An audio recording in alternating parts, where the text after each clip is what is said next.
पैदाइश 25वां बाब।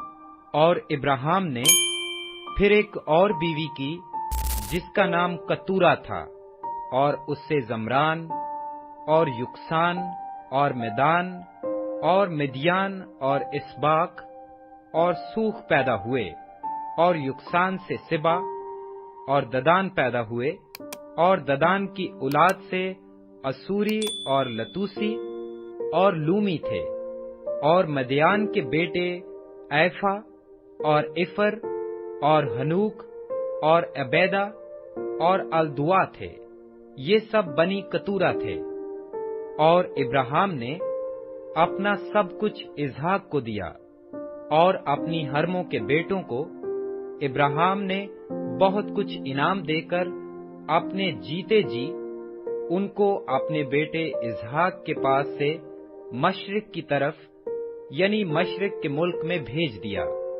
और इब्राहिम की कुल उम्र जब तक कि वो जीता रहा 175 बरस की हुई। तब इब्राहिम ने दम छोड़ दिया और खूब बुढ़ापे में नहायत ज़ईफ और पूरी उम्र का होकर वफात पाई, और अपने लोगों में जा मिला।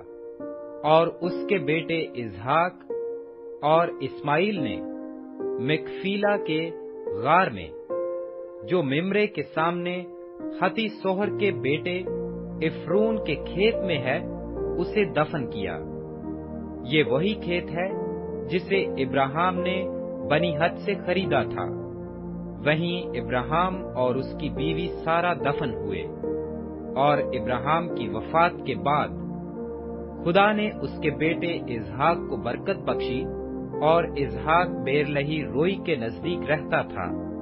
ये नसबनामा इब्राहिम के बेटे इस्माइल का है, जो इब्राहिम से सारा की लौंडी हाजरा मिस्री के बतन से पैदा हुआ।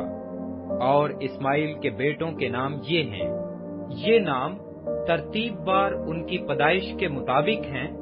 इस्माइल का पहलोठा नबियोत था, फिर कैदियार और अदबाइल और मिबसाम और मिश्मा और दूमा और मेसा, हदद और तेमा और यतूर और नफीस और किदमा।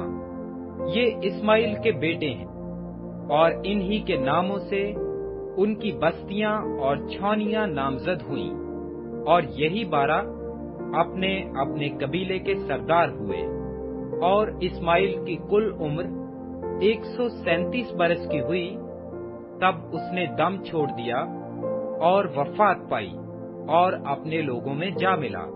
और उसकी औलाद हवेला से शौर तक, जो मिस्र के सामने उस रास्ता पर है जिससे असोर को जाते हैं, आबाद थी।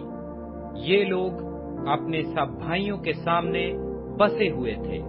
और इब्राहिम के बेटे इसहाक का नसबनामा ये है। इब्राहिम से इसहाक पैदा हुआ। इसहाक 40 बरस का था जब उसने रबेका से ब्याह किया, जो फदान अराम के बाशिंदा बेओतुएल अरामी की बेटी और लाबिन अरामी की बहन थी। और इसहाक ने अपनी बीवी के लिए खुदावन से दुआ की, क्योंकि वो बांझ थी। और खुदावन ने उसकी दुआ कबूल की, और उसकी बीवी रबेका हामला हुई। और उसके पेट में 2 लड़के आपस में मुजाहमत करने लगे। तब उसने कहा, अगर ऐसा ही है तो मैं जीती क्यों हूँ? और वो खुदावन से पूछने गई। खुदावन ने उससे कहा, 2 कौमें तेरे पेट में हैं, और 2 कबीले तेरे बतन से निकलते ही अलग अलग हो जाएंगे।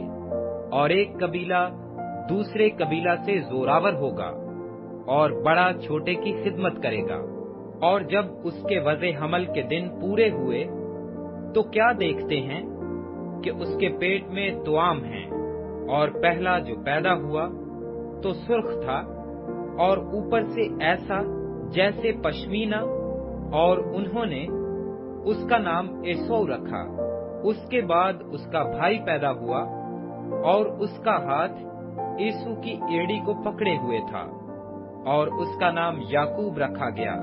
जब वो रिबका से पैदा हुए तो इसहाक 60 बरस का था। और वो लड़के बढ़े और इसऊ शिकार में माहिर हो गया और जंगल में रहने लगा। और याकूब सादा मिजाज डेरों में रहने वाला आदमी था। और इसहाक इसऊ को प्यार करता था, क्योंकि वो उसके शिकार का गोश्त खाता था। और रिबका याकूब को प्यार करती थी। और याकूब ने दाल पकाई, और इसऊ जंगल से आया और बेदम हो रहा था। और इसऊ ने याकूब से कहा कि जो लाल लाल है वो मुझे खिला दे, क्योंकि मैं बेदम हो रहा हूँ। इसलिए उसका नाम आदूम भी हो गया। तब याकूब ने कहा, तू आज अपने पहलोठे का हक मेरे हाथ बेच दे।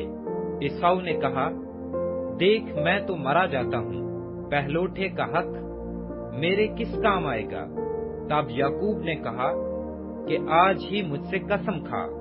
उसने उससे कसम खाई, और उसने अपना पहलोठे का हक याकूब के हाथ बेच दिया। तब याकूब ने इसऊ को रोटी और मसूर की दाल दी। वो खा पी कर उठा और चला गया। यूं ईसू ने अपने पहलोठे के हक को नाचीज जाना।